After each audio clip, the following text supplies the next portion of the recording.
Hello. कैसे हैं आप लोग? बढ़िया है सब। तो फाइनली ये लेक्चर जो है वो आपके सी जी सेट का जो सबसे डिफ़िकल्ट पोर्शन है इकोनॉमिक्स का, उसका सॉल्यूशन है। ठीक है, पूरी तरह से एनालिसिस है इसमें, सब कुछ 2017 से लेकर 24 तक के पेपर का डिटेल एनालिसिस। उसके बाद टॉपिक वाइज वेटेज, क्वेश्चन का क्या पैटर्न रहा है पूछने का, एग्जामिनर का क्या माइंड सेट रहा है पूछने का, है ना। और उस माइंड सेट के आधार पे हम ये डिसाइड करेंगे कि किस प्रकार के सवाल पूछे जा सकते हैं इस वाले एग्ज़ाम में, और जो पूछे जाएंगे उनको प्रिपेयर कैसे करना है। सोर्स के लिए आप लोग जानते ही हैं कि इकोनोमेट्रिक्स के लिए आप लोग गुजराती रेफ़र कर सकते हैं, और स्टैटिस्टिक्स के लिए कोई भी बुक आप रेफ़र कर सकते हैं। ठीक है, अगर आपके पास कोई बुक नहीं है तो आप 11 क्लास का भी स्टैटिस्टिक्स वाला एनसीईआरटी का किताब यूज़ कर लेंगे तो हो जाएगा। सवाल बहुत डिफ़िकल्ट नहीं, बहुत डिफ़िकल्ट सवाल नहीं आते हैं।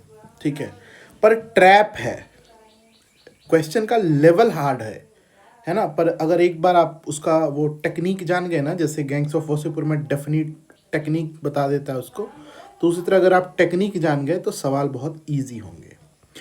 इसी एनालिसिस पे बेस्ड ये पूरा मॉड्यूल का लेक्चर ऑलमोस्ट रिकॉर्ड कर चुके हैं हम सब, एक साथ आप लोगों को दे देंगे हम।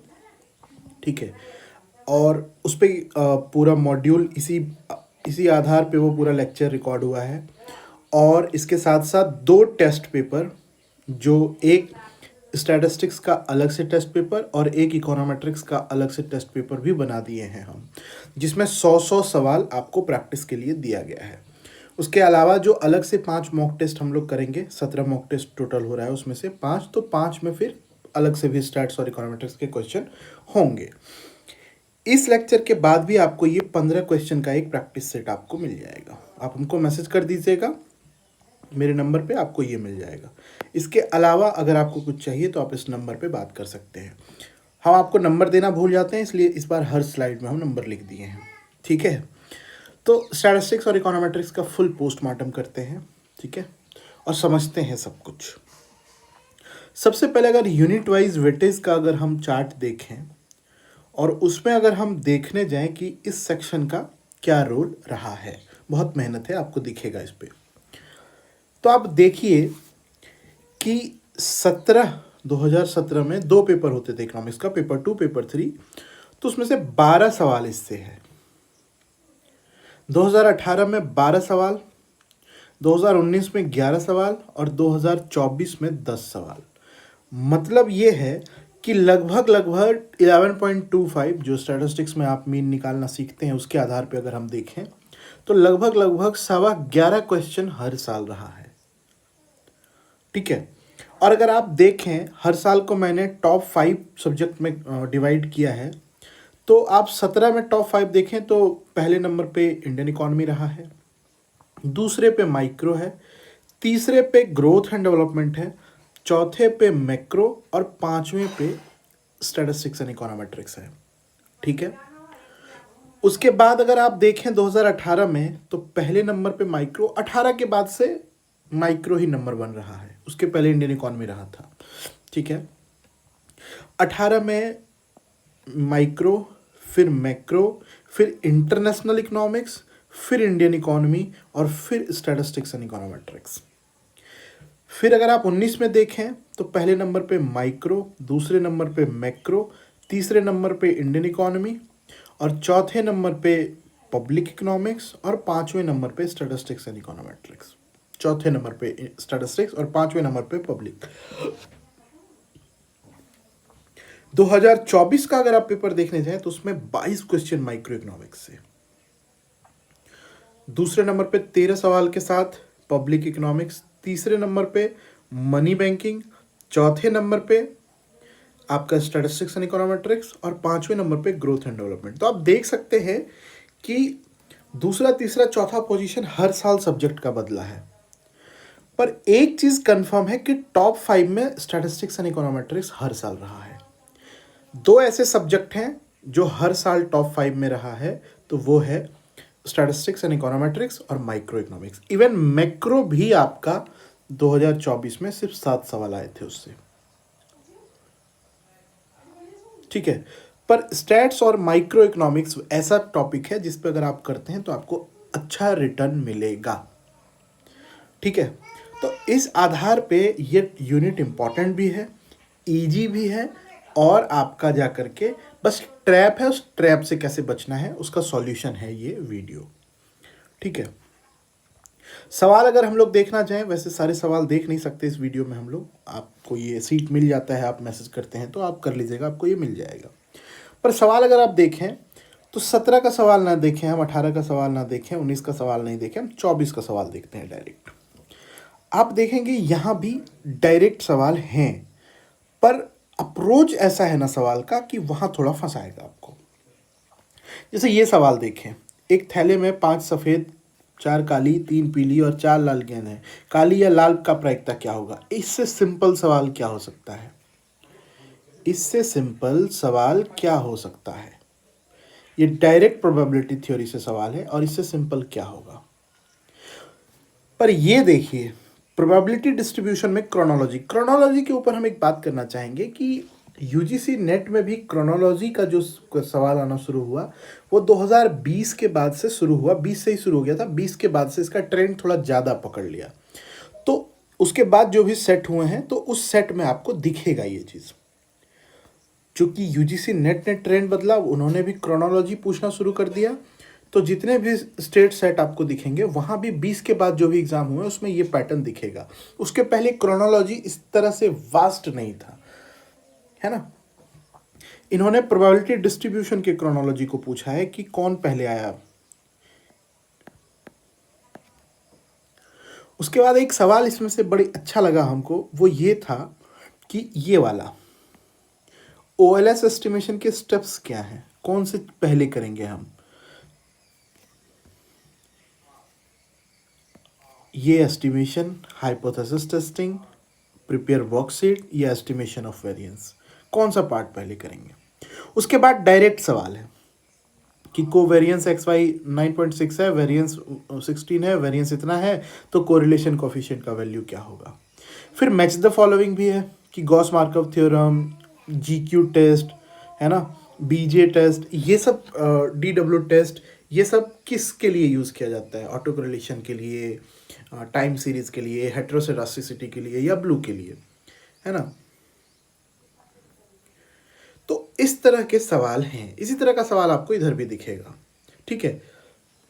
डायरेक्ट सवाल हैं जो डिस्क्रिप्टिव स्टैटिस्टिक्स होते हैं, उसके लिए आपको वैल्यू दिया गया है।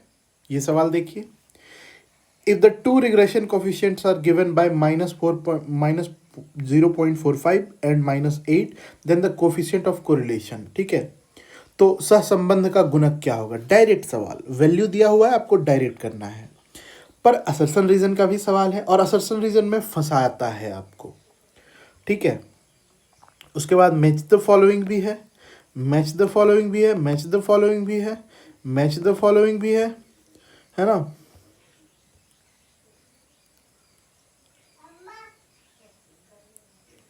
और प्रोबेबिलिटी थ्योरी से सवाल डायरेक्ट है, अब बैग कंटेन 7 वाइट, ये वो दिस दैट। ये देखिए, ये मीन का सवाल, जो सेंट्रल टेंडेंसी का सवाल है, वो जियोमेट्रिक मीन निकालना है इस नंबर का, इससे ज़्यादा डायरेक्ट सवाल क्या होगा। तो पेपर इजी है। जैसे ये एक सवाल देखिए, ये अच्छा सवाल है कि if beta 2 is greater than 3 the curve is called, क्या कहलाता है, ठीक है। तो ये देखना होगा आपको। ये सवाल देखिए, if X and Y are two independent variables then their covariance is, direct सवाल, ठीक है। क्वेश्चन का लेवल डिफिकल्ट नहीं है, बस ये जो मैच द फॉलोइंग वगैरह है ना, ये थोड़ा फंसाता है आपको। तो ये बात करते हैं क्वेश्चन का, मेरा क्या ऑब्जर्वेशन रहा है। क्वेश्चन आप देख लीजिएगा, आपको ये सीट मिल जाएगा, ठीक है। सीट लेने के लिए आप इस नंबर पर मैसेज कर लीजिएगा, या कुछ भी हो तो मैसेज कर लीजिएगा, बात कर लीजिएगा। ज़रूरी नहीं है कि आप क्लास लें तभी बात करें, आपको कोई भी प्रॉब्लम होता है आप बात कर लीजिएगा। तो अगर टॉपिक वाइज वेटेज की बात करें, सबसे पहली चीज़ ये है, स्टैट्स, इकोनोमेट्रिक्स और मैथमेटिकल इकोनॉमिक्स को आप इंग्लिश में ही पढ़ें तो आपको बेहतर फील होगा। कंसेप्ट हिंदी में समझिए पर वर्ड सारा इंग्लिश वाला ही यूज़ कीजिए, ठीक है। तो अगर डिस्क्रिप्टिव स्टैटिस्टिक्स का अगर बात करें तो मेरा ऑब्जर्वेशन ये है कि mean, variance, standard deviation, covariance, skewness, kurtosis, correlation, हर पेपर में 3-4 क्वेश्चन लगभग लगभग गारंटीड है, ये दिखता ही दिखता है, ठीक है। तो इसका मतलब ये, और इसमें से डायरेक्ट सवाल आते हैं, वैल्यू दिया हुआ है बस कैलकुलेशन कर लेना है आपको। तो कुछ जो डायरेक्ट फॉर्मूला है वो आपको करना है, कैसे करना है वो आगे बताएंगे हम, ठीक है। अगर हम प्रोबेबिलिटी और डिस्ट्रीब्यूशन की बात करें तो उसमें तीनों डिस्ट्रीब्यूशन, बाइनोमियल, नॉर्मल और पॉइजन, तीनों डिस्ट्रीब्यूशन का आप फॉर्मूला और प्रॉपर्टी दोनों याद कर लीजिए, ठीक है। फॉर्मूला और प्रॉपर्टी ये इंपॉर्टेंट है। अगर आप स्टैटिस्टिकल इन्फ्रेंस की बात करें तो उसमें hypothesis testing, type 1-2 error, significance level, Z test, central limit theorem, CLT के बारे में सवाल आए हुए हैं। अगर आप इकोनोमेट्रिक्स की बात करें तो बहुत अच्छा, मतलब बहुत इंपॉर्टेंट यूनिट है आपके लिए, तो आप जानते ही हैं। तो उसमें से आप ओएलएस और ओएलएस के बाद आपका हेटेरोस्केडास्टिसिटी, ऑटो कोरिलेशन और मल्टी कोलिनियरिटी भी कर लेंगे। स्पेशली ऑटो कोरिलेशन में डीडब्ल्यू टेस्ट और बीजी टेस्ट के बारे में थोड़ा देख लेंगे। साइमल्टेनियस इक्वेशन में भी आप 2SLS और ILS भी देख लेंगे, ठीक है। मॉडल स्पेसिफिकेशन, यहाँ पे आइडेंटिफिकेशन और डमी वेरिएबल्स, इन सब से सवाल आए हुए हैं। अगर आप सैम्पलिंग और टाइम सीरीज की बात करें तो इसकी फ्रीक्वेंसी बहुत कम है पर इम्पॉर्टेंट है। तो ये टॉपिक्स हैं जो आपको करने हैं, किसी भी बुक से आप इतना भी करके चले जाएंगे तो आपका काम हो जाएगा। अब पैटर्न की अगर हम बात करें तो आपको 4 तरह का फिक्स्ड पैटर्न एग्जाम में दिखेगा। पहला, न्यूमेरिकल कैलकुलेशन, जिसमें फॉर्मूला दे दो, वैल्यूज दे दो, आंसर निकलवा लो। इसमें variance, correlation, covariance, index number के सवाल हैं, ठीक है। असर्शन रीजन वाला जो पार्ट होता है, हर पेपर में 2-3 असर्शन रीजन का क्वेश्चन आपको दिखेगा। यहाँ पे आपको कंसेप्ट का डेप्थ रिक्वायर्ड होगा, यहाँ पे इजी है, यहाँ पे आपको डेप्थ रिक्वायर्ड होगा। सिर्फ फॉर्मूला याद होने से काफ़ी नहीं है, आपको डेप्थ समझना होगा कि कौन सा कहाँ कैसे कब कौन सा यूज़ करते हैं, ठीक है। तीसरा पैटर्न जो है वो है मैच द फॉलोइंग। 2018 के बाद ये फॉर्मेट बढ़ गया है, और ये अरेंज करना और सीक्वेंस में 2024 में नया ट्रेंड दिख रहा है। ऐसा इसलिए दिख रहा है क्योंकि यूजीसी नेट में दिखना शुरू हो गया था इसके पहले। इसमें 2 तरह की चीज़ें दिखेंगी आपको, या तो क्रोनोलॉजिकल ऑर्डर दिखेगा कि डिस्कवरी, ईयर ऑफ डिस्ट्रीब्यूशन पूछा गया है सवाल में, या फिर कौन सा कब कौन इकोनॉमिस्ट या कौन स्टैटिस्टिशियन क्या किए हुए हैं, उस पर भी सवाल आपको दिख सकता है। और प्रोसीजरल स्टेप्स, जैसे ओएलएस एस्टिमेशन का जो स्टेप्स हम आपको दिखाए, को अरेंज करना कि कौन सा स्टेप पहले लेंगे आप, ठीक है। अब अगर हम बात करें कि एग्जामिनर का माइंडसेट क्या दिखता है पेपर में, जरूरी नहीं कि वही एग्जामिनर क्वेश्चन सेट करेगा, पर पैटर्न में माइंडसेट दिखता है ना कि किस तरफ जा रहा है आपका। तो सबसे पहली बात, same concept different numbers. Same concept पे डिफरेंट नंबर दे दिया जाता है, जिसमें फॉर्मूला आधारित गणना करना है, तो वो तो आपको आना ही चाहिए, वो तो देख के ही आपको सॉल्व करना है। वहाँ पे आपका स्पीड और फॉर्मूला का एक्यूरेसी टेस्ट किया जाता है कि आप जो फॉर्मूला याद करके आए हैं वो कितना एक्यूरेटली आपको याद है और आपका स्पीड क्या है, ठीक है। दूसरा चीज़ जहाँ है वो है कंसेप्चुअल ट्रैप। यहाँ पे कंफ्यूजन क्रिएट करना है, एग्जामिनर कंफ्यूजन क्रिएट करता है, जैसे both correct but R is not correct explanation. Assertion reason में ये सवाल दे देगा। अब यहाँ आपको फंस जाना होगा, अगर आपको एग्जैक्टली मतलब डेप्थ नहीं है उस कंसेप्ट पे तो आप यहाँ फंस जाएंगे, ठीक है। उसके बाद अप्लाइड इकोनोमेट्रिक्स के भी सवाल हैं, सिर्फ थ्योरी नहीं, कौन सा टेस्ट कहाँ लगेगा ये भी आपको पता होना चाहिए। जैसे GQ टेस्ट, पार्क टेस्ट या experiment test for heteroscedasticity use होता है। DW test, BG test for auto correlation होगा। यहाँ पे आपको D का मान या इनकन्क्लूसिव जोन भी आपको पता होना चाहिए, ठीक है। ये सब क्या होता है वो क्लास में हम करा देंगे आपको, और उसके लिए आप यहाँ बात कर सकते हैं। रीसेंट ट्रेंड 24 में तो वही सीक्वेंसिंग, प्रोसीजरल अंडरस्टैंडिंग पे ज़्यादा जोर, मतलब आपको स्टेप्स स्टेप्स भी सीखने होंगे कि आप जो कैलकुलेशन कर रहे हैं वो स्टेप्स क्या होगा उसका। ठीक है, अब रही बात कि कैसे इसको प्रिपेयर किया जाए, हाउ टू प्रिपेयर। सबसे पहले एक फॉर्मूला सीट तैयार कीजिए जो डायरेक्ट फार्मूला है। स्टैट्स के सभी डायरेक्ट फार्मूला जिसमें मीन, वेरिएंस, बाइनोमियल, पॉइसन का पैरामीटर्स, कोवेरिएंस, रिग्रेशन, कोएफिशिएंट, ये सब का एक डायरेक्ट फार्मूला सीट तैयार कीजिए। और सिर्फ फार्मूला सीट नहीं, प्रॉपर्टीज़ को भी एक जगह नोट कर लीजिए सबका, कि मीन का ये प्रॉपर्टी है, जियोमेट्रिक मीन का ये प्रॉपर्टी है, हार्मोनिक मीन का ये प्रॉपर्टी है, मीडियन का ये प्रॉपर्टी है ना, स्क्यूनेस का ये प्रॉपर्टी है, कुर्टोसिस का ये प्रॉपर्टी है, तो वो एक जगह नोट कर लीजिए। इकोनोमेट्रिक्स के टेस्ट का एक टेबल बना लीजिए, कब कौन सा टेस्ट कहाँ यूज़ होता है के साथ। ठीक है, जैसे हेटेरोसेडास्टिसिटी में park, glejser, GQ, white test, auto correlation में DW, BG, मल्टीकोलिनियरिटी में VIF, फेरार, है ना। ये एक टेस्ट का एक टेबल बना लीजिए कि ये इकोनोमेट्रिक्स का कंसेप्ट है, इस प्रॉब्लम को टेस्ट ये करते हैं हम लोग, है ना। उसके अलावा आप 2015 से 2023 तक के UGC नेट के सवाल को भी सॉल्व कर लीजिए, क्योंकि ये पुराने और मीडियम लेवल के सवाल हैं। आपका CG सेट का लेवल इसी से मिलता जुलता है। जो नए UGC नेट का सवाल आपको दिखेगा 24, 25, 26 में, वो थोड़ा अलग डिफिकल्ट लेवल पे है। स्टेट सेट अभी वहाँ नहीं जाएगी। ठीक है, आपके पास समय हो तो आप ये भी कर लीजिए, क्या दिक्कत है, पर ये मस्ट है, ये मस्ट है।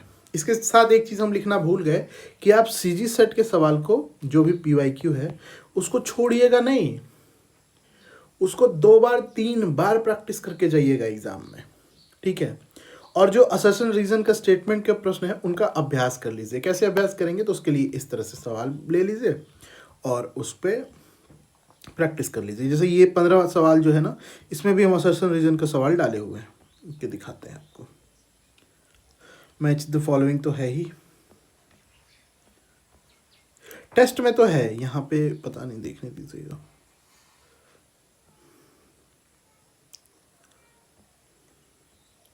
शायद इस 15 सवाल में नहीं है, पर टेस्ट पेपर में असर्शन रीजन का सवाल भरा पड़ा है, वो देख लीजिएगा। नहीं है शायद इसमें, जिसमें central limit theorem, normal distribution के कर्व का प्रॉपर्टीज और रिग्रेशन वर्सेस कोरिलेशन के कथनों वाले प्रश्न को ध्यान से समझकर असर्शन रीजन को प्रैक्टिस कर लीजिए। ठीक है, टेस्ट के लिए आप यहाँ पे बात कर लीजिएगा।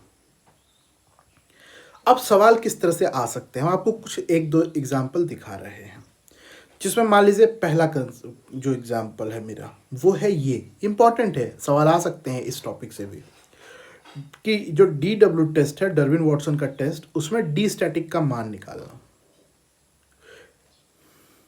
ठीक है, इस फॉर्मूला पे D is equal to almost equal to 2 और 1 माइनस आर, फॉर्मूला पर सवाल, जहां R क्या है, तो R है आपका ऑटो कोरिलेशन कोएफिशिएंट।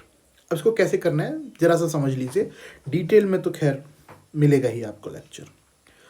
तो मान का रेंज क्या है, तो D का जो रेंज होता है ना यहाँ पे, इस D का रेंज, तो वो D का रेंज चूंकि R का एक वैल्यू है, तो वो R का वैल्यू के हिसाब से D का रेंज 0 to 4 तक हो सकता है, क्योंकि R -1 से लेकर +1 के बीच लाई करेगा। तो उस बेसिस पे आपको हम बता रहे हैं। अब अगर R का वैल्यू 0 है तो D का वैल्यू 2 होगा। 2, ये 0 है तो यहाँ 1 हो जाएगा, 2 × 1 2 हो जाएगा। तो अगर 2 है तो उसको हम लोग कहते हैं नो ऑटो कोरिलेशन, ये आइडियल कंडीशन है। R का वैल्यू अगर +1 है तो क्या होगा, यहाँ पे 1 - 1 0 हो जाएगा, और ये आपका D का वैल्यू 0 हो जाएगा। तो 0 हो जाने का मतलब ये है कि ये परफेक्ट पॉजिटिव ऑटो कोरिलेशन है। और R का वैल्यू अगर -1 हो जाएगा तो क्या होगा, तो -, +2 2 to 4 हो जाएगा, तो 4 हो जाएगा, तो परफेक्ट नेगेटिव ऑटो कोरिलेशन है। ये तीनों परफेक्ट सिचुएशन है, इसके बीच में कहीं आपका डेटा लाई करेगा। संभावित प्रश्न क्या होंगे, तो यदि OLS रिग्रेशन में रेजिडुअल का सहसंबंध गुणक R = 0.4 है तो DW स्टैटिस्टिक्स का मान क्या होगा।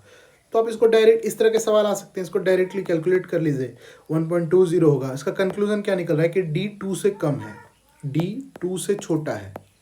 तो अगर छोटा है डी 2 से तो यह पॉजिटिव ऑटो कोरिलेशन की तरफ संकेत दे रहा है। ठीक है। दूसरा सवाल जो है वो आपका आइडेंटिफिएबिलिटी कंडीशंस, जो साइमल्टेनियस इक्वेशन में ऑर्डर और रैंक कंडीशन पढ़ते हैं, उससे सवाल बन सकता है, जिसमें 3 तरह का हम लोग पढ़ते हैं कि एग्जैक्टली आइडेंटिफाइड, ओवर आइडेंटिफाइड और under identified. Simultaneous equation system में यह जांचने के लिए कि किसी विशिष्ट समीकरण को, एक स्पेशल समीकरण के पैरामीटर्स का अनुमान लगाया जा सकता है या नहीं, 2 शर्तें लागू होती हैं। ठीक है। नेसेसरी कंडीशन, सफिशिएंट कंडीशन, आवश्यक शर्त, पर्याप्त शर्त। आवश्यक शर्त है ऑर्डर कंडीशन और सफिशिएंट कंडीशन है रैंक कंडीशन। ऑर्डर कंडीशन में क्या होता है कि यह एक काउंटिंग रूल है। इसमें के, जो आपका मॉडल है उसमें टोटल वेरिएबल कितने हैं, एंडोजीनस और एक्सोजीनस, अंतर्जात और बहिर्जात, दोनों चर जितने भी हैं उन सबको गिन लीजिए। स्मॉल के, जिस समीकरण की आप बात कर रहे हैं, जिस विशिष्ट समीकरण की बात कर रहे हैं, उसमें कुल कितने वेरिएबल हैं, कुल चर कितने हैं, उनको गिन लीजिए। और फिर M, endogenous variable in that equation, जिस इक्वेशन की आप बात कर रहे हैं उसमें अंतर्जात चर, एंडोजिनस वेरिएबल कितने हैं, उनको भी गिन लीजिए। अब गिन लिए। अब रूल क्या है कि कैपिटल के में स्मॉल के को माइनस कीजिए और उसकी तुलना कीजिए m-1 से। अब कंडीशन ऐसा कुछ होगा, या तो ये वाला पार्ट इससे छोटा होगा। अगर ये वाला पार्ट इससे छोटा हुआ तो उसको कहते हैं अंडर आइडेंटिफाइड। इस कंडीशन में हम लोग का सवाल क्या था कि विशिष्ट समीकरण के पैरामीटर का अनुमान लगाया जा सकता है कि नहीं। तो अगर ये छोटा हुआ तो सभी गुणक ज्ञात नहीं किए जा सकते। अगर ये दोनों बराबर हुआ तो उसको कहते हैं एग्जैक्टली आइडेंटिफाइड।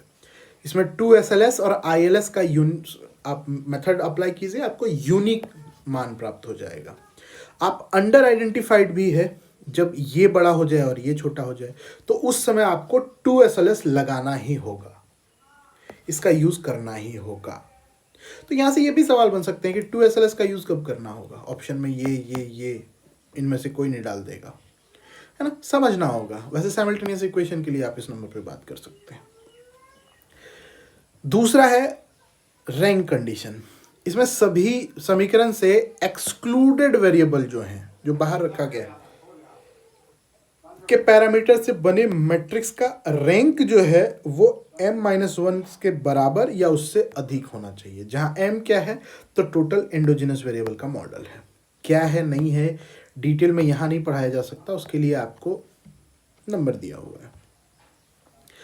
संभावित प्रश्न इससे क्या होंगे कि एक 3 समीकरण का मॉडल है जिसमें कुल 6 वेरिएबल हैं। यदि दूसरे समीकरण, 3 समीकरण में से जो दूसरा समीकरण है उसमें 3 वेरिएबल शामिल हैं तो जिनमें 2 एंडोजिनस वेरिएबल है, तो यह समीकरण कैसा होगा। गिन लीजिए। k is equal to 6, small k is equal to 3, ये 3, ये 3 नहीं, ये 3, और m इज इक्वल टू 2। अब आपको क्या करना है, इसका तुलना करना है। तो k माइनस के कितना होगा 3, m-1 कितना होगा 1। अब 3 इज 1, मतलब ये वाला पार्ट बड़ा है, ये वाला पार्ट छोटा है। तो अगर ये वाला पार्ट बड़ा और ये वाला पार्ट छोटा हो तो कैसा समीकरण होगा, तो ये ओवर आइडेंटिफाइड समीकरण होगा। ठीक है। तीसरे टाइप का एक सवाल, डिग्री ऑफ फ्रीडम आधारित सवाल आ सकता है। ये डिग्री ऑफ फ्रीडम क्या है, ये तय करता है कि कौन सा क्रिटिकल वैल्यू टेबल हम यूज करेंगे, जिसमें आप chi-square टेस्ट और टी टेस्ट की बात करते हैं। तो chi-square टेस्ट जो है वो आप R/C का एक कंटिजेंसी टेबल है, उसमें ये आप फॉर्मूला यूज कर सकते हैं, जिसमें R रोज का नंबर है और C कॉलम का नंबर है। गुडनेस ऑफ फिट, जिसमें ये फॉर्मूला आप यूज कर सकते हैं, जिसमें n के लिए को कुल श्रेणियां और k जो है वो अनुमानित पैरामीटर हैं। ठीक है। टी टेस्ट भी आप लगा सकते हैं। एक संभावित सवाल देखिए, 4×3 की एक क्रॉस सारणी का परीक्षण कीजिए। क्रॉस सारणी का मतलब R/C हेतु chi-square टेस्ट का डिग्री ऑफ फ्रीडम कितना होगा। तो आप क्या करेंगे, ये फॉर्मूला लगाएंगे, degree of freedom is equal to R-1 into C-1। तो R-1 into C-1, 3 into 2 is equal to 6, answer 6 होगा। प्रॉपर्टीज बेस्ड मैचिंग जो लिस्ट वन लिस्ट टू करना है तो उसमें इकोनोमेट्रिक्स में ये इंपॉर्टेंट है। इस टेबल से डायरेक्ट सवाल आपको मिल सकते हैं कि समस्या जब वायलेशन होगा तो हेटेरोसेडास्टिसिटी, ऑटो कोरिलेशन और मल्टीकोलिनियरिटी, इसके कारण क्या है, इसका परिणाम क्या होगा, इसको टेस्ट करने के लिए कौन सा टेस्ट यूज़ करते हैं और इसका समाधान क्या होगा। तो इसी तरह से आपको टेबल बना लेना है और यही टेबल एक्चुअली में बनाना है। ठीक है, तो ये था आपका पूरा एनालिसिस। अगर आप क्लास चाहते हैं तो आप इस नंबर पे बात कर लीजिए, क्योंकि आपके पास समय कम है, आपके पास प्रिपरेशन का टाइम, प्रिपरेशन लिमिटेड है, तो सोर्स भी आपका लिमिटेड होना चाहिए। आप डिफरेंट डिफरेंट किताबों से इन सारी चीज़ों को नहीं पढ़ सकते। 50 क्लास का जो मॉड्यूल है बेस्ड ऑन PYQ और एग्जामिनर के माइंडसेट पे है और MCQ के अप्रोच से हम पढ़ा रहे हैं। मेरा अप्रोच ये नहीं है कि हम आए और पूरा HL आहूजा पढ़ा के चल जाएं आपको, उसके लिए 6 साल लगेगा पढ़ने में। CG सेट के बाद आप जब नेट में भी बैठेंगे तो वहाँ भी आपको ये हेल्प करेगा। अगर आपको क्लास के अलावा, क्लास में तो ये 17 टेस्ट मिलेगा ही, जिसमें 12 टॉपिक वाइज टेस्ट मिलेंगे और 5 फुल मॉक टेस्ट मिलेगा। ठीक है, तो इसके अलावा अगर आप सिर्फ ये चाहते हैं तो आपको ये भी मिल जाएगा। क्लास में आपको शॉर्ट नोट्स जो एग्ज़ाम के MCQ एग्ज़ाम के स्पेशल नोट्स बनाए गए हैं, मतलब ऐसा नहीं कि पूरा कहानी, पूरा डेरिवेशन, वो सब नहीं है, तो वो भी चाहिए तो आप बात कर सकते हैं। किसी भी तरह का कोई भी प्रॉब्लम हो आप इस नंबर पे बात कर लीजिएगा।